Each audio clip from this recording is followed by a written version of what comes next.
అది ఆడిటోరియమా, లేకపోతే చిన్న స్మాల్ ఒక రూమా, లేకపోతే ఆ రూమ్ లో కూడా ఎంతమంది అక్కడ ఉంటున్నారు. సో మనకి టార్గెట్ చేసుకోవాల్సిన పొజిషన్కి వచ్చినప్పుడు ప్లేస్ కానీ, రూమ్ కానీ, ఆడిటోరియం కానీ, అంటే మనం ఎక్కడ మనము మీటింగ్ ని ప్రజెంట్ చేస్తున్నాము అనేది చాలా చాలా ఇంపార్టెంట్. ఇక్కడ మీరు ఆ ప్లేస్ అనేది మీరు కనుక చూసినట్లయితే ఈ ఆడిటోరియం అనేది చెప్పేసి కొన్ని ఫండమెంటల్స్ మెయింటైన్ చేయాలి. అదే స్మాల్ రూమ్ అంటే కొన్ని ఫండమెంటల్స్ ఫాలో చేసుకోవాల్సి ఉంటుంది. ఎందుకంటే ఆడిటోరియం లోకి వెళ్ళినప్పుడు మనము ఆడియన్స్ ని ఎక్కువ మెంబర్స్ ఉంటారు, ఎక్కువ మెంబర్స్ తో ఎలా మాట్లాడాలి అనేది మీకు ఒక ఆలోచన వస్తుంది. చిన్న రూమ్ అనుకుంటే మనం ఎక్కువ చిన్న రూమ్ అన్నప్పుడు తక్కువ మెంబర్స్ ఉంటారు, అందరినీ చూస్తాం మనం, అంటే ప్రతి ఒక్క పర్సన్ మనం కాన్సన్ట్రేషన్ చేస్తాం. కానీ ఆడియన్స్ కి వెళ్ళినప్పుడు, అంటే ఆడిటోరియం లోకి వెళ్ళినప్పుడు ఆడియన్స్ చూడాలని వచ్చినప్పుడు ఎక్కువ మెంబర్స్ తో ఉన్నప్పుడు మీరు కొన్ని మనం చూసే విధానంలో ఇక్కడ నేను ఒకటి చెప్పాలనుకుంటున్నాను. ఏంటంటే ఎక్కువ మెంబర్స్ ఉన్నప్పుడు మనకి మీటింగ్స్ చెప్పేటప్పుడు మనము ఎవరైనా సరే ఇక్కడ డబ్ల్యూ రూపంలో మనం ఒకసారి కవర్ చేసుకోవాలి. అంటే ప్రతి పర్సన్ మనం కాన్సన్ట్రేషన్ చేయడం అనేది కుదరదు, కానీ మనం మెంబర్స్ ని అందరినీ చూస్తున్నాము అనే ఒక ఆలోచనతో ఉంటారు అందరూ కూడా. మన వైపు చూస్తున్నారా, ఇలా మన వైపు చూసి మాట్లాడుతున్నారా, మన వైపు చూసి మాట్లాడుతున్నారా అనేసి. కానీ మనం ఎలాగంటే అందరినీ చూసి కవర్ చేయాల్సి ఉంటుంది కాబట్టి డబ్ల్యూ అనే రూపంలో మనం కవర్ చేయాల్సి ఉంటుంది. నెక్స్ట్ డబ్ల్యూ అంటే ఎట్లా, ఫస్ట్ మనం ఈ చివరి నుంచి అట్లా వెనక్కి వెళ్తాం, మళ్ళీ నెక్స్ట్ సెంటర్ పాయింట్, మళ్ళీ ఆ చివరికి వెళ్తాం. ఇలా అంటే డబ్ల్యూ షేప్ ఎలా ఉంటుందో ఆ షేప్ వైజ్ గా మనం ఆడియన్స్ ని చూడాల్సి ఉంటుంది. ఎక్కడైనా సరే, ఏ మీటింగ్ లో అయినా సరే, చిన్న మెంబర్స్, చిన్న స్మాల్ రూమ్ అంటే అందరినీ కవర్ చేస్తాము. కానీ ఎక్కువగా పెద్ద పెద్ద ఆడిటోరియంస్ లో కానీ, పెద్ద హాల్స్ లో కానీ చూడాల్సి వచ్చినప్పుడు ఆడియన్స్ ని కవర్ చేసేటప్పుడు డబ్ల్యూ రూపంలో ఒకటి, నెక్స్ట్ ఎం రూపంలో ఉంటుంది, ఇంకొకటి వచ్చి ఏంటది ఫస్ట్ లైన్ ఏంటి డబ్ల్యూ, నెక్స్ట్ ఎం, నెక్స్ట్ యూ షేప్ లో చూడాల్సి ఉంటుంది. నెక్స్ట్ ఏంటి letter U shape, next L shape లో చూడాల్సి ఉంటుంది. ఇట్లా ఎల్ అంటే ఇట్లా వచ్చి ఇలా చూస్తాం, ఇలా యూ షేప్ అంటే ఆ చివరిని స్టార్ట్ చేసి ఇట్లా కవర్ చేసుకుంటూ ఫ్రంట్ నుంచి వచ్చి మళ్ళీ వెనక్కి వెళ్తాం. అంటే ఎందుకు ఇలా చెప్తున్నామంటే ఆ మెంబర్స్ అందరినీ మనం పర్టికులర్ గా ఇలా యూ షేప్ లో చూస్తున్నామని మనము తిరగమో లేదంటే అలాగే చూడము, కానీ జస్ట్ అందరినీ కవర్ చేయాలి అంటే కనుక ఆ మెంబర్స్ అందరికి ఆ షేప్ వచ్చేటట్లుగా జస్ట్ కవర్ చేసుకుంటూ వెళ్తే చాలా సరిపోతుంది. మనం ఫేస్ టు ఫేస్ చూడే ఐ కాంటాక్ట్ పెట్టుకోవాలంటే ప్రతి ఒక్క పర్సన్ తో కష్టం. ఇలా ఫేస్ చూసుకుంటూ ఇట్లా అందరిది ఇక్కడ ఫేస్ చూసుకుంటాం, ఇలా ఫేస్ చూసుకుంటూ అలా పర్సన్స్ ని ఇలా చూసుకుంటూ ఐడెంటిఫై చేసుకుంటే మీకు ఆ మెంబర్స్ ని కవర్ చేసే విధంగా మీకు బాగా ఉపయోగపడుతుంది. నెక్స్ట్ హౌ, అది 1H అనేది హౌ అనే రూపంలో వస్తుంది.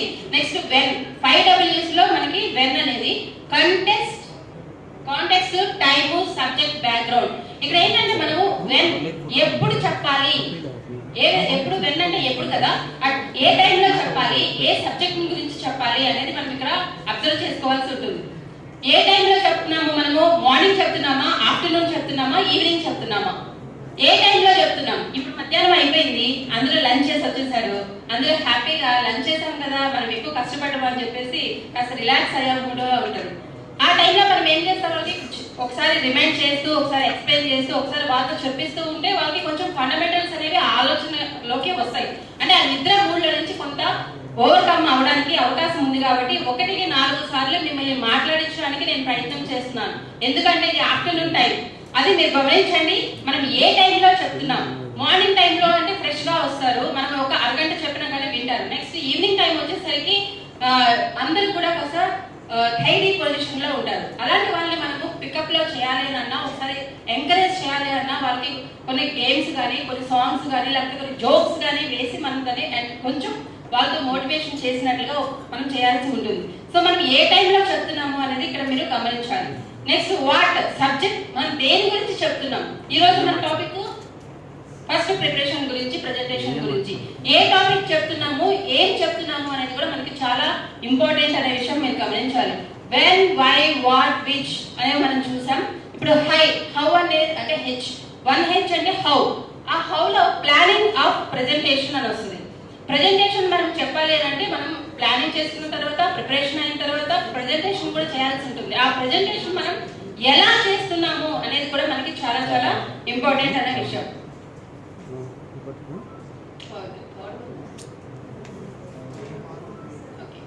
Next preparation. Preparation is the key. Preparation లేకోకుండా మనం అసలు ప్రిపేర్ కాకోకుండా మనం ఏమైనా చెప్పగలుగుతామా? ఐడియల్ గా వెళ్ళిపోయి అక్కడికి వెళ్ళి ఐడియల్ గా వెళ్ళిపోయి చెప్పడానికి మనకు ప్రిపరేషన్ వీళ్ళు చేయలేదు, ప్రిపరేషన్ లో వీళ్ళు లేరు అన్న విషయము ఎవరికైనా సరే ఈజీగా అర్థమైపోతుంది. సో ప్రిపరేషన్ లో మనం ఏదైతే మనం చెప్దామో అనుకున్నది మనం ఓన్ గా మళ్ళీ కొంత ప్రిపరేషన్ చేసుకోవాల్సి ఉంటుంది. ఏదైనా ఒక టాపిక్ చెప్పాలి అంటే మేము దాన్ని ఒక 1 వీక్ నుంచి 10 డేస్ నుంచి మేము ముందు ఫస్ట్ ప్రిపేర్ అవుతాం. ఆ 1 వీక్ లో మనము ఏమేమి తీసుకోవాలి, ఏ టాపిక్స్ చెప్పాలి, ఏ విధంగా చెప్పాలి. ఇప్పుడు నేను ఏమైతే 5Ws 1H చెప్పానో అవన్నీ మేము ప్రిపేర్ అయిన తర్వాత మీ దగ్గరికి వస్తాం. అలాగే మీరు కూడా ఒక ఏదైనా సబ్జెక్ట్ ప్రిపేర్ కావాలి, మన ఫస్ట్ స్పీచ్ ఏ విధంగా ఉండాలి అనేది ఆ టాపిక్స్ మీరు కవర్ చేసుకోవాల్సి ఉంటుంది. అలా మనం ఫస్ట్ మెసేజ్ ఇన్ఫర్మేషన్ గ్యాదర్ చేసుకోవాలి, తర్వాత ప్రిపేర్ అవ్వాలి. ఆ ప్రిపేర్ అయిందని మనకి ఆ ప్రిపరేషన్ లో మనకి ఈ విధమైన టాపిక్స్ వస్తాయి. ప్రిపరేషన్ లోకి ఈ టాపిక్స్ ఏంటంటే కంటెంట్ అనే దాన్ని మనము ఒక అబ్రివేషన్ గా తీసుకున్నాం. మనం ఎక్రోనియం అంటాం దాన్ని. ఏదైనా సరే ఒక లెటర్ తీసుకుని దానికి సంబంధించి ఒక CONTENT కంటెంట్ అనే రూపంలో కనుక మనం తీసుకున్నట్లయితే మనం దాన్ని ఎక్రోనియం అంటాము. ఆ కంటెంట్ అనే ప్రిపరేషన్ లో మనం తీసుకున్న సబ్జెక్టు ఏ విధంగా ప్రిపరేషన్ చేసుకోవాలి అని అంటే ఫస్ట్ C అనే క్వాలిటీ ఉండాలి. ఏంటది? క్లియర్ గా ఉండాలి, క్రియేటివ్ ఇన్ఫర్మేషన్ అయి ఉండాలి. ఎవరిని కూడా కాపీ చేసినట్లు ఉండదు. ఏ విధంగా ఒకరి నుంచి ఒకరు నేర్చుకుని అంటే నేర్చుకోవచ్చు, లెర్న్ చేసుకోవచ్చు, కానీ వాడిని మక్కి దింపేయడం కానీ అలా ఉండదు. మన ఓన్ స్టైల్ ఉండాలి, మన ఓన్ క్యాపబుల్ గా మన ఓన్ క్రియేటివ్ మైండ్ తో చేసుకోవాలి. అది ఫస్ట్ వచ్చేసి C clear and creative information అయి ఉండాలి. నెక్స్ట్ O వచ్చేసి ఒరిజినల్ ఇన్ఫర్మేషన్ అయి ఉండాలి. మనం ఏదైనా చెప్పేటప్పుడు అది ఒరిజినల్ కాకుండా ఉన్నట్లయితే మనకంటే మేధావులు చాలా మంది కింద ఒకవేళ వింటున్నా కానీ వాళ్ళకి మనకంటే నాలెడ్జ్ ఎక్కువ ఉన్న వాళ్ళు ఉంటారు. అది ఎప్పుడైతే మనకి ఒరిజినల్ కాదు, మనం ఏదో చెప్తున్నాము అనేది కనుక తేలితే మన దాని మీద చేసే క్వశ్చన్స్ కి మనం రెడీగా ఉండాలి. సో ఫస్ట్ మనం తీసుకునే కంటెంట్ అనే సబ్జెక్ట్ లో ఫస్ట్ మనం అది ఒరిజినల్ విషయమే తీసుకుని చెప్పాలి తప్ప మనం ఏ విషయం అని కూడా మనం దాన్ని మోడిఫై చేసుకుని వేరేగా క్రియేట్ చేసి చెప్పడం అనేది కాకుండా ఒరిజినల్ మ్యాటర్స్ నే తీసుకోవాలి. న్యూలీ ఇన్ఫర్మేషన్ ఎప్పటికప్పుడు అప్డేట్ అవుతూ న్యూ ఇన్ఫర్మేషన్ తీసుకునేటట్లుగానే ఉండాలి. అప్డేట్ అయిన విషయాలకు ఆల్రెడీ ఎప్పుడో ఒక విషయం జరిగి ఉంటుంది, అది అప్డేట్ అయిపోతుంది, కానీ మనకు అప్డేట్ అయ్యామో అన్న విషయం మనకు తెలియకుండా మళ్ళీ సేమ్ దాన్నే కనుక చెప్పినట్లయితే అది ఓల్డ్ మ్యాటర్ కాబట్టి అప్డేట్ అవ్వలేదు కాబట్టి మనకి ఆ మ్యాటర్ అనేది చాలా ఫాల్స్ ఇన్ఫర్మేషన్ ఇచ్చిన వాళ్ళం అవుతాం. సో కాబట్టి మనకి ఎప్పుడు న్యూలీ ఇన్ఫర్మేషన్ అంటే అప్డేట్ అయిన ఇన్ఫర్మేషన్ తీసుకోవాలి. నెక్స్ట్ ట్రూత్ఫుల్ ఇన్ఫర్మేషన్ అయి ఉండాలి. చెప్పేది కూడా 100% నిజమైన ఇన్ఫర్మేషన్ అంటే ట్రూత్ఫుల్ ఇన్ఫర్మేషన్ మాత్రమే మనం ఇవ్వాలి. Next exactly information. Exact information కి ట్రూత్ఫుల్ ఇన్ఫర్మేషన్ కి ఏమైనా డిఫరెన్స్ తెలుసా? ఎగ్జాక్ట్, ట్రూత్ఫుల్ రెండు ఈక్వల్ గానే ఉన్నాయి కదా. నిజము, ఖచ్చితమైన. నిజమైన విషయమే చెప్తాము. తెలుగులోకి వచ్చినసరికి కొంచెం క్లారిటీ వస్తుంది. నిజమైన విషయమే చెప్తాము, ఖచ్చితమైన ఇన్ఫర్మేషనే చెప్పాలి, వాస్తవికమైన. సో ఈ విషయాలు మనకి ఇందులో కొన్ని చిన్న స్లైట్లీ డిఫరెన్స్ ఉంటుంది, కానీ ఏదేమైనా కానీ వాస్తవాలే చెప్పాలి, నిజమైనవే చెప్పాలి. తెలుగులో తీసుకుంటే మనకి ఎగ్జాక్ట్ ఇన్ఫర్మేషన్ వస్తుంది. Okay, exact information. Next needful information. అవసరమైన విషయాలే చెప్పాలి. అవసరమైన విషయాలే అని అంటే అన్ని అవసరమే, కానీ మనకి కొన్ని విషయాన్ని కవర్ చేసేదానికి కొంత ఎగ్జాంపుల్స్ తో సహా చెప్తే కనుక వాళ్ళకి అవసరమైన విషయాలు వాళ్ళకి నోటీస్ లోకి చాలా బాగా వెళ్తాయి. ఆ అవసరమైన విషయాన్ని తీసుకోవాలి. Touchable information. మనం ఏదైనా చెప్పామంటే ఏం చెప్పారు ఈ టాపిక్, ఏం బాగుంది అనిపించేలాగా టచ్ చేసేలాగా ఉండాలి ఆ ఇన్ఫర్మేషన్. ఆ విధమైన ఇన్ఫర్మేషన్ మనం ప్రిపేర్ చేసుకునేలాగా ఉండాలి. Next presentation skills. మనం ప్లాన్ చేసుకున్నాము, ప్రిపేర్ చేసుకున్న విషయాన్ని మనం ప్రెజెంటేషన్ చేస్తున్నాము. ఆ ప్రెజెంటేషన్ చేసే దాంట్లో 3D ఫార్ములా అనేది ఒకటి తీసుకున్నా నేను. 3D ఫార్ములాలో define the situation. మనం ఏదైతే సరే ఒక విషయం మనం చెప్తున్నప్పుడు ఆ సిచ్యువేషన్ కి తగినట్లుగా ఉండాలి. Define the situation, design the presentation, deliver the presentation. Define the situation అంటే సిచ్యువేషన్ కి తగినట్లుగా మనము ఆ యొక్క సందర్భానుసారమైన విషయాన్ని మనం చెప్పాలి. అదే మనం ఆ విషయాన్ని మనం ప్రెజెంట్ చేయాలి. And presentation something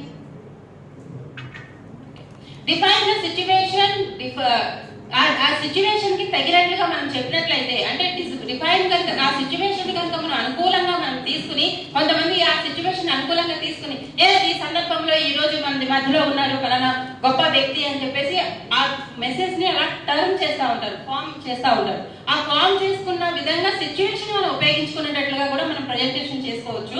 next deliver the presentation. మనం ఏమైతే మనం ప్రిపేర్ చేసుకున్నామో ఆ ప్రిపేర్ చేసుకున్న దాన్ని మనం డెలివరీ చేసుకోవాలి. ఆ డెలివరీ చేయాలి అంటే మనకి విధానం ఏమేమి ఉన్నాయి, అక్కడ ఆ స్ట్రక్చర్ అనేది కంపల్సరీగా మెసేజ్ మేనేజ్ చేసుకోవాలి. ఏంటది? Design the structure. మనం ఫస్ట్ ఒకటి ప్రిపరేషన్ చేసుకున్నాం, దానికి ఒక స్ట్రక్చర్ వచ్చింది, అంటే ఎప్పుడు ఏంటి ఎలా 5Ws 1H ద్వారా స్ట్రక్చర్ వచ్చిన తర్వాత ఆ మెసేజ్ లో మనము ఏ సిచ్యువేషన్ కి అనుగుణంగా మనం మార్చుకోవాలి అనేది తెలుసుకున్న తర్వాత అక్కడ ఓపెనింగ్ బిగినింగ్ అనేది చాలా స్ట్రాంగ్ గా ఉండాలి. ఫస్ట్ స్టార్టింగ్ లోనే మనకి 5 సెకండ్స్ లోనే మనకి with in 5 seconds to 30 seconds లో ఒక స్పీకర్ ఎలా మాట్లాడతారు అనేది ఐడెంటిఫై చేసేస్తారు. ఎందుకు అంటే ఆ ఓపెనింగ్ అనేది అంత స్ట్రాంగ్ గా ఉండాలి. ఆ ఓపెనింగ్ ఎవరైతే ఒక కొటేషన్స్ ద్వారానో, ఒక సాంగ్ ద్వారానో, ఒక మెసేజ్ ద్వారానో మనం ఎప్పుడైతే స్టార్ట్ చేసామో ఆ ఓపెనింగ్ మెసేజ్ అనేది చాలా ఇంప్రెసివ్ గా ఉన్నట్లయితే ఎస్ వినొచ్చు మనము. ఎవరో చెప్పబోతున్నారో ఆ చెప్పబోయే విషయంలో కొంచెం కంటెంట్ ఉంది, మనకి ఉపయోగపడుతుంది అనే ఒక స్ట్రాంగ్ ఫీలింగ్ కి వచ్చేస్తారు. ఎప్పుడు అంటే ఓపెనింగ్ అంటే బిగినింగ్ ఎప్పుడైతే స్ట్రాంగ్ గా మనం స్టార్ట్ చేసుకుంటామో అప్పుడు మన మీద మనకి కొంచెం మంచి అభిప్రాయం అనేది వస్తుంది. ఒక స్పీకర్ మీద ఒక మంచి అభిప్రాయం వస్తుంది. 30 సెకండ్స్ టు 5 సెకండ్స్ మధ్యలో మనము ఆకట్టుకునే విధంగా మాట్లాడాలి అంటే మన ఓపెనింగ్ అనేది చాలా స్ట్రాంగ్ గా ఉండాలి. ఎలా ఉండాలి అంటే ఒక కొటేషన్ రూపంలో, ఒక సాంగ్ రూపంలో ఆ విధంగా చేసుకోవచ్చు. ఆ ఓపెనింగ్ బిగినింగ్ ఎంతసేపు ఉండాలి అని అంటే 2 నుంచి 2.5 నిమిషాలు మాత్రమే ఉండాలి. ఓపెనింగ్ మెసేజ్ అనేది 2 నుంచి 2.5 నిమిషాలు మాత్రం ఉంటుంది. నెక్స్ట్ మిడిల్ సెషన్ అంతా ఎలా ఉండాలంటే ఎక్కువగా మనం మెయిన్ పాయింట్స్ తీసుకునేటట్లుగానే ఉండాలి. మెయిన్ పాయింట్స్ మాత్రమే తీసుకోవాలి. ఆ మెయిన్ పాయింట్స్ కూడా మిడిల్ లో 20 to 21 మినిట్స్ మాత్రమే వచ్చినట్లుగా చూసుకోవాలి. ఒక 45 మినిట్స్ ఎవరైనా సరే ఒక స్పీకర్ 45 మినిట్స్ చాలా ఓపికగా ఉండగలుగుతారంట. ఎందుకంటే అందరికి సెషన్స్ పెట్టేది కూడా 45 మినిట్స్. ఎందుకు అని అంటే ఒక పర్సన్ కాన్సన్ట్రేషన్ లెవెల్స్ 45 మినిట్స్ వరకు కరెక్ట్ గా పెట్టగలుగుతారు. ఎప్పుడైతే 45 మినిట్స్ దాటిపోతుందో అప్పుడు వాళ్ళ యొక్క కాన్సన్ట్రేషన్ లెవెల్స్ అనేవి తగ్గుతూ ఉంటాయి. ఎక్కువ కాన్సన్ట్రేషన్ చేయలేరు కాబట్టి 45 మినిట్స్ పెడుతున్నారు. అది దాంట్లో ఉన్న సీక్రెట్.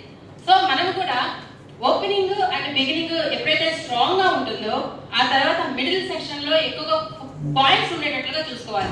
ఎక్కువ సైడ్ హెడ్స్ పాయింట్స్ చూసుకోవాలి. అది మిడిల్ సెషన్ లో అది 20 to 21 మినిట్స్ ఉండేటట్లుగా చూసుకోవాలి. నెక్స్ట్ క్లోజింగ్ అండ్ ఎండింగ్ ఎంత ఉండాలంటే క్లోజింగ్ ఎండ్స్ లో 2 to 3 మినిట్స్ లో క్లోజ్ చేయాలి. అండ్ ఎప్పుడైతే మనకి మెయిన్ పాయింట్స్ క్లోజ్ చేసేసామో ఎండింగ్ వచ్చేసరికి ఒకసారి రిమైండ్ చేసి ఒక 1 or 2 మినిట్స్ మనం ఏం చెప్పాము అనేది ఒకసారి రిమైండ్ చేసుకుని ఆ రిమైండ్ చేసిన విషయాలు అండ్ క్లోజ్ చేసే విషయము 2 to 3 మినిట్స్ వరకు ఉండేటట్లుగా చూసుకోవాలి. అంటే మెసేజ్ ప్రిపేర్ అయిన తర్వాత ఈ ఫండమెంటల్స్ మీరు మెయింటైన్ చేస్తే బాగుంటుంది. నెక్స్ట్ లాస్ట్ లో వచ్చేసి 5 మినిట్స్ క్వశ్చన్ అవర్కి మాత్రమే ఉంటుంది. ఆ 5 మినిట్స్ సరిపోతుంది అందరికీ కూడా. ఎందుకంటే గంటల తరబడి మనం ఎవరికైనా సరే క్వశ్చన్ అండ్ ఆన్సర్స్ ఇవ్వమంటే కొంతమంది మనం చెప్పిన వాటినే మళ్ళీ తిరిగి అడుగుతూ ఉంటారు. అంటే అందులోనే మ్యాటర్ ఉంటుంది కానీ వాళ్ళ నోటీస్ కి వెళ్ళదు, కానీ సేమ్ క్వశ్చన్స్ అడుగుతూ ఉంటారు. సో మినిమం 5 మినిట్స్ కంటే ఎక్కువగా క్వశ్చన్ ఆన్సర్స్ అవసరం లేదు. Parts of the content preparation. Parts of the preparation contents లో మనం ఓపెనింగ్ స్టార్టింగ్ అని ఎట్లాగైతే చెప్పుకున్నామో ఆ ఓపెనింగ్ ఇంట్రడక్షన్ లో అటెన్షన్ గా ఉండేటట్లుగా చూసుకోవాలి. అంటే ఫస్ట్ మనం అట్రాక్ట్ గా ఎట్లాగైతే ఉండాలనుకున్నామో అందులో అటెన్షన్ చేస్తారు ఆ ఫస్ట్ చెప్పేది. నెక్స్ట్ ఏదైతే మిడిల్ పాయింట్ మెయిన్ బాడీస్ ఎప్పుడైతే చెప్తున్నామో అవి దానికి రిలవెంట్ గానే ఉండేటట్టుగా చూసుకోవాలి తప్ప ఆ బాడీకి అంటే మనం ఏమైతే చెప్తున్నామో దానికి వేరే విషయాలను మనం ఎప్పుడు కూడా ఇంటర్ఫియర్ గా మధ్యలోకి తీసుకుని రాకూడదు. Next conclusion key message. Conclusion కూడా ఎలా ఉండాలంటే ఒక కీ మెసేజ్ ఇచ్చినట్లుగా, అంటే టోటల్ చెప్పిన ఇన్ఫర్మేషన్ అంతా ఆ 2 to 3 మినిట్స్ లోనే ఒక కీ మెసేజ్ ఇచ్చినట్లుగా మనం చెప్తే చాలా ఆకట్టుకునేలా ఉంటుంది. Next gathering information. ఎలా గ్యాదర్ చేసుకోవాలి, ఇప్పుడు మనం ఎలా ప్రజెంట్ చేయాలనేది చెప్పుకున్నాము. ఆ చెప్పాల్సిన విషయాలు మనం ఎలా గ్యాదర్ చేసుకోవాలి.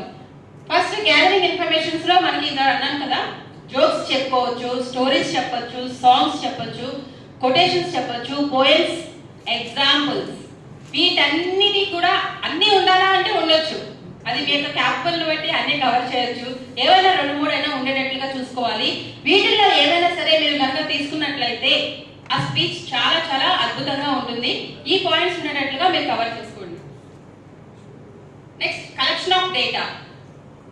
అవి అన్ని ఉండేటట్లుగా చూసుకున్నాము, బాగుంది. బట్ డేటాని ఎక్కడి నుంచి తీసుకోవాలి, మనం ఏమైతే ఇన్ఫర్మేషన్ చెప్తున్నామో ఆ ఇన్ఫర్మేషన్ ఎక్కడి నుంచి తీసుకోవాల్సి ఉంటుంది అనేది మనం కనుక చూసుకున్నట్లయితే articles, library, authors, journals, daily news papers. చాలా మంది ఎవరు చేసినా కానీ ఇన్ఫర్మేషన్ అంతా కూడా ఆర్టికల్స్ నుంచి, డైలీ న్యూస్ నుంచి మొత్తం అన్ని కవర్ చేసుకునేది ఇలాగే ఉంటుంది. కానీ చాలా మంది ఫస్ట్ ఏదైనా ఇన్ఫర్మేషన్ కావాలి అనగానే ఇక్కడ ఎవరు దేని మీద డిపెండ్ అవుతారు, ముందు ఫస్ట్ దేని మీద డిపెండ్ అవుతారండి? గూగుల్. గూగుల్ గూగుల్ తల్లి ఉంది కదా, అన్ని గూగుల్ తల్లి చెప్తుంది. సో గూగుల్ మీద నేనేమంటానంటే, నా పాయింట్ ఆఫ్ వ్యూ విషయం వచ్చేసరికి అక్కడ ఏం చెప్పాను, గూగుల్ లాస్ట్ ఛాన్స్ అన్నాను. ఎందుకు అన్నాను లాస్ట్ ఛాన్స్ అనేది? మీకు ఏమైనా ఐడియా వచ్చిందా? లాస్ట్ ఛాన్స్ ఎందుకన్నాను? కరెక్ట్. ఇంకా ఆడియన్స్ కి ముందే తెలిసిపోతుంది. ఇంకా మీరు ఏదో చెప్పారు. గూగుల్ ఎందుకు అని అంటే, మనకి ఈ రోజుల్లో ఫస్ట్ ఏ ఇన్ఫర్మేషన్ కావాలి అన్నా కానీ గూగుల్ అని ప్రతి ఒక్కరు గూగుల్ తల్లి అని అంటున్నారు. అయితే మనం ఏమైతే చెప్తున్నామో ఆ చెప్పే ఇన్ఫర్మేషన్ గూగుల్లో నుంచి తీసుకున్నవి అన్న ఇన్ఫర్మేషన్ ఎక్కువ మందికి అదే సేమ్ ఇన్ఫర్మేషన్ టచ్ చేసే అవకాశాలు ఉన్నాయి. ప్రతి ఒక్కరు గూగుల్ మీద డిపెండ్ అయితే ఏమైతుంది, మనం సెర్చ్ చేస్తాము, కొన్ని ఇన్ఫర్మేషన్ తీసుకుంటాం. కానీ 80% of the people Google touch చేసినప్పుడు మనం చెప్పే ఇన్ఫర్మేషన్ ఆల్రెడీ ఓపెన్ అయిపోయి, ఓ ఇది నేను చూసేసాను, నాకు తెలిసిపోయింది ఏంటి ఇదేదే అంటారు. సో అందుకనే నేను ఎందుకు అన్నానంటే, ఇక్కడ గూగుల్ లాస్ట్ ఛాన్స్ నేను చెప్తాను. అందరూ ఎవరు చెప్పినా చెప్పకపోయినా Google is the last chance అంటానే. ఎందుకు అని అంటే సేమ్ ఈ రీజన్స్ అవి ఉంటాయి. ఎందుకంటే గూగుల్ మీద మనం డిపెండ్ అవ్వచ్చు, కానీ ఎక్కువ ఇన్ఫర్మేషన్ గ్యాదర్ చేయాల్సి వచ్చినప్పుడు గూగుల్ కనుక ఫస్ట్ ప్రిఫరెన్స్ ఇచ్చినట్లయితే, ఓ ఆల్రెడీ నాకు తెలిసిపోయిన ఇన్ఫర్మేషనే, ఇంక ఇందులో తెలిసేది ఏముంది, ఇంక ఇది నాకు తెలుసుకోవాల్సిన అవసరం లేదు, ఇంక నేను వినాల్సిన అవసరం లేదు, కాన్సన్ట్రేషన్ బెటర్ లేదు అనుకుంటారు. సో మన మైండ్ సెట్ కి కరెక్ట్ గా మ్యాచ్ అవ్వాలి అంటే గూగుల్ కి లాస్ట్ ప్రిఫరెన్స్ ఇవ్వండి. మిగతా వాటికి జర్నల్స్ చాలా మంది తక్కువ చదువుతారు, ఆర్టికల్స్ తక్కువ మంది చదువుతారు. ఇన్ఫర్మేషన్ అనేది వాటి నుంచి మనం ఎక్కువగా తీసుకోవడానికి ఇంపార్టెన్స్ ఇచ్చినట్లయితే అప్పుడు మనం చెప్పిన మెసేజ్ ఎక్కువ మందికి తెలియని ఇన్ఫర్మేషన్ మనం ఇచ్చిన వాళ్ళం అవుతాం. Next visual aids, PPTs. So information తీసుకున్నాము, బాగుంది. ఫస్ట్ స్టార్టింగ్ లాస్ట్ ఎట్లా మనం స్టార్ట్ చేయాలి అన్ని తెలుసుకున్నాం. ఇప్పుడు మనం ఏమంటున్నాం ఇక్కడ, విజువల్ ఎయిడ్స్ అంటే ఒక పీపీటీ రెడీ చేసుకోవాలి అని అంటే ఏం చేయాలి? ఆ పీపీటీలో మనకి పీపీటీ ద్వారా తర్వాత మనకి సబ్జెక్ట్స్ అనేవి ఎలా ఉండాలి, ఏ విధంగా ప్రిపేర్ చేసుకోవాలి. ఇక్కడ ఫస్ట్ మనకి 3 P's అనేది ఒకటి చెప్పాను నేను. 3 P's అంటే ఏంటంటే, బిగ్ గా ఉండాలి, బోల్డ్ గా ఉండాలి, బ్యూటిఫుల్ గా ఉండాలి, అండ్ బ్లాక్ ఉండొచ్చు, బ్లాక్ అండ్ వైట్ ఉండొచ్చు. అది రాంగ్ అయితే కాదు, కలర్ఫుల్ గా కూడా మనం చేసుకోవచ్చు. పీపీటీని మనకి ఇలాగే ఉండాలి అనే రిస్ట్రిక్షన్స్ అయితే ఏమీ లేవు. అవి మనం ఎలా తయారు చేసుకోవాలి అనేది మన ఇష్టం. నేను ఈ పీపీటీ తయారు చేశాను, ఇది నేను ఇలాగే ఉండాలనే స్ట్రక్చర్ ఏమీ రూల్ లేదు. ఎందుకంటే ఇది నా ఓన్ స్టైల్లో నాకు వచ్చిన విధముగా నేను నా పీపీటీని రెడీ చేసుకుంటాను. ఆ పీపీటీని రెడీ చేసుకునేది ఎలా ఉండాలి అనేది మనం చూసినప్పుడు ఇక్కడ బిగ్ గా ఉండాలి, బోల్డ్ గా ఉండాలి, బ్యూటిఫుల్ గా ఉండాలి, అండ్ బ్లాక్ అండ్ వైట్ గా కూడా ఉండొచ్చు, తప్పేం లేదు. అది ఎలా ఉండాలి అనేది మనం చేసుకున్న డిసైడ్ పెట్టి ఉంటుంది. సో మనకి ఈ విధంగా పారాగ్రాఫ్స్ కానీ బోల్డ్ గా ఉంచుకోవచ్చు. నెక్స్ట్ ఏమైనా సరే 6 to 8 లైన్స్ పర్ స్లైడ్ కి ఉండాలి. స్లైడ్స్ లో ఎక్కువ మ్యాటర్ రాసేస్తారు, ఇంత పెద్ద మ్యాటర్స్ యాజ్ ఈజ్ గా దించేస్తారు, కాపీ పేస్ట్ చేస్తారు. ఎందులో? పీపీటీలో మ్యాటర్స్ ఎక్కువ అసలు ఎవరు పెట్టదు. పీపీటీ ఎప్పుడు మనం ప్రెజెంటేషన్ చేసుకోవాలి అన్నా ఆ పీపీటీకి సంబంధించిన నాలెడ్జ్ మనకి తెలిసి ఉండాలి. దాంట్లో హైలైట్స్, బుల్లెట్ పాయింట్స్ అంటారు కదా, ఆ బుల్లెట్ పాయింట్స్ మనం పెట్టుకునేటట్లుగా ఉండాలి. అదే ఎలా ఉండాలి అంటే 6 to 8 లైన్స్ మాత్రమే ఉండాలి పర్ స్లైడ్ కి. 6 to 8 lines, 6 to 8 words per line కి 6 to 8 వర్డ్స్ మాత్రమే ఉండాలి. ఓకే, టోటల్ ఇన్ఫర్మేషన్ అంతా ఒక 2-3 లైన్స్ అన్ని ఓకే ఇన్పుట్ చేసేసి గజిబిజిగా ఒక పీపీటీ చూస్తే అది పీపీటీలో అనిపించదు. ఆ స్లైడ్ ఏదో ఇన్ఫర్మేషన్ మ్యాటర్ మొత్తం తెచ్చేసినట్టుగా అనిపిస్తుంది. అది పీపీటీకి కాదు మనకి ఇన్ఫర్మేషన్ ఇక్కడ. ఎక్కువగా వచ్చేసి మనకి పిక్చర్స్ ఉండాలి, క్లిప్పింగ్స్ ఉండాలి, గ్రాఫ్స్ పెట్టుకోవచ్చు, చార్ట్స్ పెట్టుకోవచ్చు, వీడియోస్ పెట్టుకోవచ్చు, ఆడియోస్ పెట్టుకోవచ్చు. వీడియో రూపంలో కూడా చాలా మంది మెసేజ్ ఇచ్చేటప్పుడు వీడియోస్ కూడా 2-3 క్లిప్పింగ్స్ చూపిస్తారు, వీడియో క్లిప్పింగ్స్ చూపిస్తారు, ఆడియో క్లిప్పింగ్స్ కూడా చూపిస్తారు. అయితే అది మన ఇష్టం, ఎప్పుడు వీడియో క్లిప్పింగ్ పెట్టుకోవాలి, ఎప్పుడు ఆడియో క్లిప్పింగ్ అనేది రెడీ చేసుకోవాలనేది మన ఓన్ స్టైల్ బట్టి ఆధారపడి ఉంటుంది. సో కాబట్టి మనము క్లిప్పింగ్స్ ఇచ్చేటప్పుడు ఆడియోస్ కి ప్రిఫర్ చేయాలా, వీడియోస్ కి ప్రిఫర్ చేయాలా అనేది మీ ఓన్ స్టైల్ మీద డిపెండ్ అయి ఉంటుంది. కానీ మనము ప్రెజెంటేషన్స్ లో మనం ఎప్పుడు కూడా లైన్స్ కనుక స్లైడ్ కి 6 to 8 లైన్స్ ఎలాగైతే ఉండాలి అనుకుంటున్నామో అలాగే 6 to 8 వర్డ్స్ పర్ లైన్ ఉండాలి. గ్రాఫిక్స్ పెట్టొచ్చు, క్లిప్పింగ్స్ పెట్టొచ్చు, చార్ట్స్ కూడా పెట్టొచ్చు. పీపీటీ ఎలా రెడీ చేసుకోవాలి అనేది it's your own style. Next colour font reasonable గా ఉండాలి. కలర్ ఫాంట్స్ మనం ఎప్పుడైతే పెడుతున్నామో చాలా మంది అన్ని రెడ్ చాట్ పెట్టేసినట్లుగా రెడ్ గా పెట్టేస్తారు. అంటే కొంచెం ఇంప్రెసివ్ గా, బోల్డ్ గాను, కొంచెం బ్యూటిఫుల్ గాను ఉండేటట్లుగా చూసుకుని మంచి మంచి కలర్స్ కనుక మీరు డిజైన్ చేసుకున్నట్లయితే ఆ పీపీటీ అనేది చాలా అద్భుతంగా ఉంటుంది, చూడడానికి బాగుంటుంది. ఫస్ట్ అపియరెన్స్ అనేది బాగాలేదనుకోండి, దాన్ని చూడడానికే ఇష్టపడరు.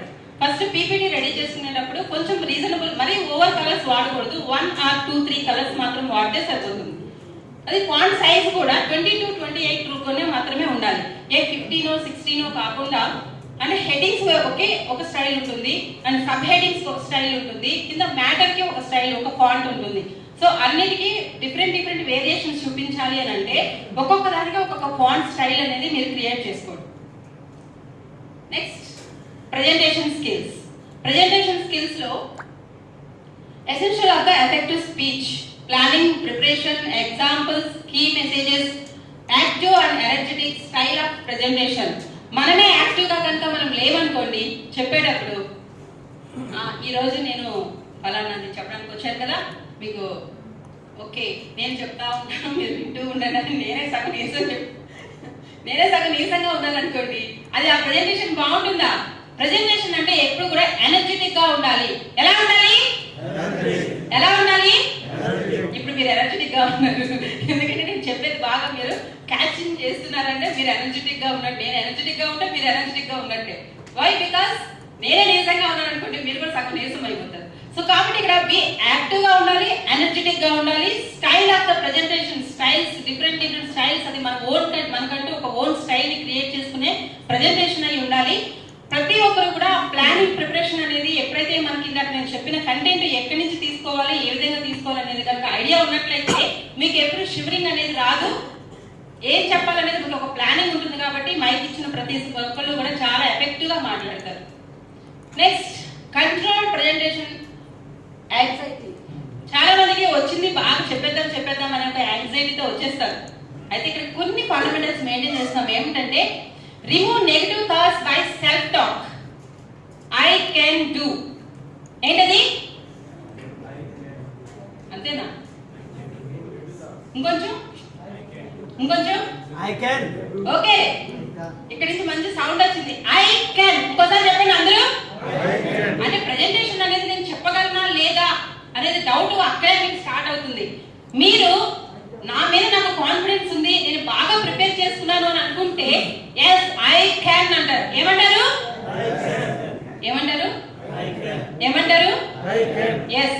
ఎందుకంటే మీ మీద మీకు ఒక కాన్ఫిడెన్స్ రావాలి అని అంటే ఐ క్యాన్ అనే దాంట్లోనే మీకు కాన్ఫిడెన్స్ వచ్చింది అనేది నాకు అర్థమవుతుంది. మీకు అందుకే ఇంకా నాకు 80% లో ఇంకా డౌట్ ఉందా, లేకపోతే 20% డౌట్ ఉందా? నేను చెప్పిన ప్రెజెంటేషన్ లో మీకు అన్ని బాగా అర్థమైంది అనుకుంటే ఎస్ నేను చేయగలను, ఇప్పుడు చెప్పిన ఫండమెంటల్స్ ప్రకారంగా నేను ప్రిపరేషన్ చేస్తాను అంటే ఫస్ట్ స్పీచ్ నేను రెడీ చేయగలను అనే కాన్ఫిడెన్స్ మీకు వచ్చిందా, రాలేదా? ఎస్. ఇంకోసారి చెప్పండి. I can. ఇంకొంచెం. Yes, thank you. ఎందుకంటే నేను చెప్పింది మీకు అర్థమైతే నేను ఐ కెన్ అనే కాన్ఫిడెన్స్ మీలో నుంచి ఆటోమేటిక్ గా వచ్చేస్తుంది. నేను చెప్పిన ఫండమెంటల్స్ అన్ని మెయింటైన్ చేయడం దేనికోసం? ఫస్ట్ స్పీచ్ మనం ఎలా రెడీ చేసుకోవాలి.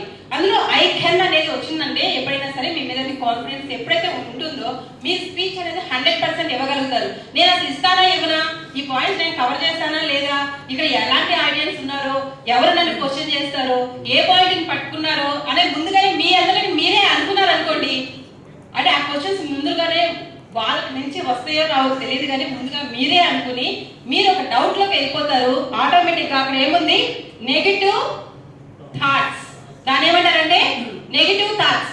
ఎవరైనా సరే ఒక స్పీచ్ ఇచ్చేటప్పుడు ముందు మీరు ఏం చెప్తారో తెలియనంత వరకు వాళ్ళకు కూడా తెలియదు. స్పీచ్ వాళ్ళు ఇచ్చిన తర్వాత మీరు జడ్జ్ చేస్తారు, చెప్పిన తర్వాత జడ్జ్ చేస్తారు అనేది పక్కన పెడితే ముందు నేను అనుకున్నది నేను ప్రజెంట్ చేయగలగాలి. నేను చెప్పిన తర్వాత వాళ్ళు జడ్జ్ చేస్తారు కాబట్టి ఫస్ట్ నేను చెప్పడం ఇంపార్టెంట్. అవునా కదా? ఎస్, మనం చెప్పడం ఇంపార్టెంట్ అనేది ఎప్పుడైతే అనిపిస్తుందో ఎస్ ఐ కెన్ అనేది వస్తుంది. ఆటోమేటిక్ గా మీరు అనుకున్నది మీరు చెప్పగలుగుతారు. సో ఆటోమేటిక్ గా నెగిటివ్ థాట్స్ కి ఏమీ ఛాన్స్ ఉండదు. ఎందుకంటే సో వాట్ అనేది అక్కడ గుర్తుపెట్టుకోవాలి. ఏంటది? ఏంటది? ఎస్, సో వాట్ అంటే ఏం చెప్పండి ఇంకోసారి. సో వాట్ ఎందుకు చెప్తున్నానంటే ఎస్ నేను చెప్తాను. ఒకవేళ క్వశ్చన్ వేశారనుకోండి, ఎస్ వేయనివ్వండి. సో వాట్ అయితే ఏంటి, వాళ్ళు వేసిన క్వశ్చన్స్ లో నుంచి నేను నేర్చుకోవాల్సింది, నేను కరెక్ట్ చేసుకోవాల్సింది, నేను ఇంకా ఏమైనా నేర్చుకోవాల్సింది అంటే మ్యాటర్స్ విషయంలో కానీ ప్రెజెంటేషన్ దాంట్లో కానీ మనకి ఎప్పుడైతే ఆ డౌట్స్ ని క్లారిఫై చేసుకుంటామో, అడగడం మంచిదే అనేది పాజిటివ్ అనేసి గా మనం ఎప్పుడైతే తీసుకుంటామో ఆటోమేటిక్ గా మీరు స్పీచ్ 100% ఇస్తారా లేదా? సో వాట్ అనేది కనుక మీరు గుర్తుపెట్టుకుంటే 100% మీరు అనుకున్నది మీరు చెప్తారు. అవునా కదా? Yes or no? Yes. So కాబట్టి మీకు వాళ్ళు ఏమంటారో అనేది ముందే మీరు అనుకునే దానికంటే మీరు ఏం చెప్పాలి అనుకున్నది ముందే చెప్పేస్తే సో వాట్ అనేది నెక్స్ట్ వస్తుంది. అయితే ఏంటి అనేది నెక్స్ట్ వస్తుంది. సో వాట్ అనుకుని మీరు స్టార్ట్ చేయండి. డెఫినెట్ గా మీరు అనుకున్నది మీరు చెప్పగలుగుతారు. Next I know audience. I know audience అంటే ఏంటి ఇక్కడ చెప్పండి ఒక పాయింట్.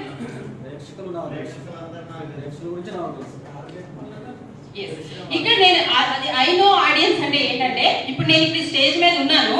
ఈ స్టేజ్ మీదకి ఫస్ట్ మనకు చెప్పడానికి స్పీచ్ ముందునే ఆడియన్స్ అందరి గురించి నాకు తెలుసు. ఇక్కడ నెగిటివ్ థాట్స్ అనేది తీసేసి పాజిటివ్ థాట్స్ లో ఎస్ నాకు ఈ ఆడియన్స్ అందరూ నాకు తెలుసు, వీళ్ళందరికీ నేను బాగా చెప్తున్నాను, వీళ్ళందరూ బాగా రెస్పాండ్ అవుతున్నారు, నా పాయింట్స్ బాగా క్యాచ్ చేస్తున్నారు అనేది ఆడియన్స్ గురించి మనం అనుకుని స్టేజ్ ఎక్కాలి.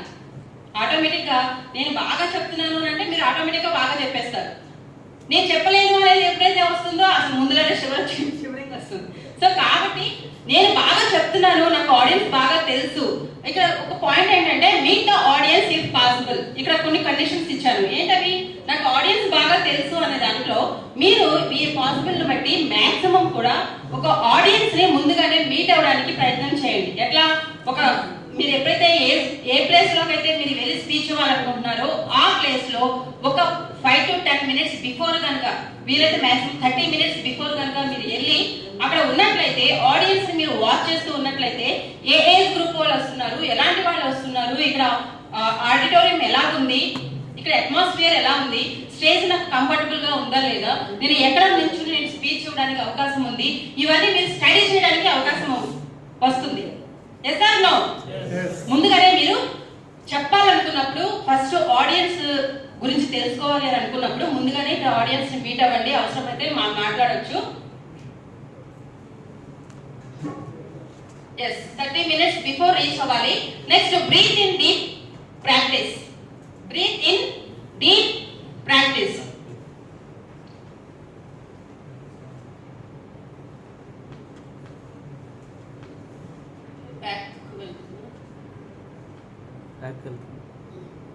Breath in deep practice. ఇక్కడ చెప్పడానికి బిఫోర్ మీరు వెళ్లే ముందు ఒక మంచి దీర్ఘ శ్వాస ఒకటి తీసుకోండి.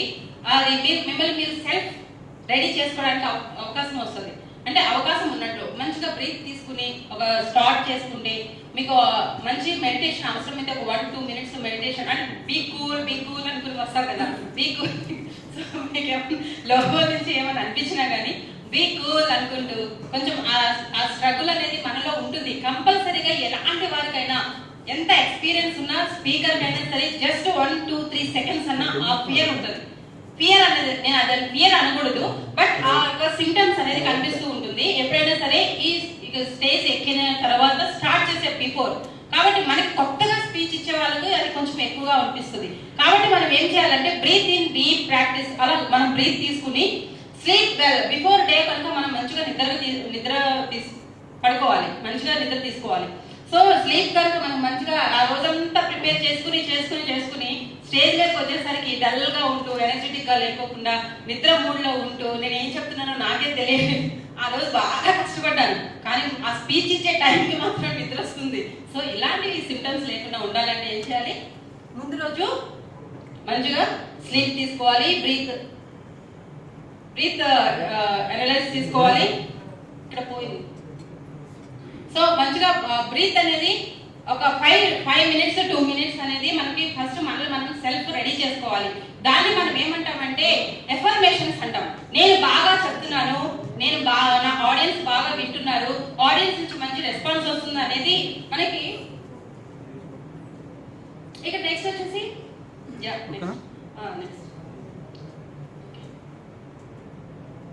ఓకే, ఇక్కడ at the time of presentation తీసుకున్నప్పుడు అక్కడ ఒక 2-3 పాయింట్స్ చెప్పారు. ఇక్కడ ఎక్కువగా take deep breath, start strongly, be strong.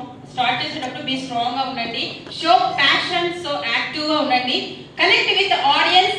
Examples తో మీరు ఎక్కువగా మోటివేట్ చేయడానికి ప్రయత్నం చేయండి. ఎందుకంటే ఎగ్జాంపుల్స్ అనేవి ప్రతి ఒక్కరిలో ఏం చెప్పారు ఈ స్పీకర్ అనేది గుర్తుండాలి అంటే ఎగ్జాంపుల్స్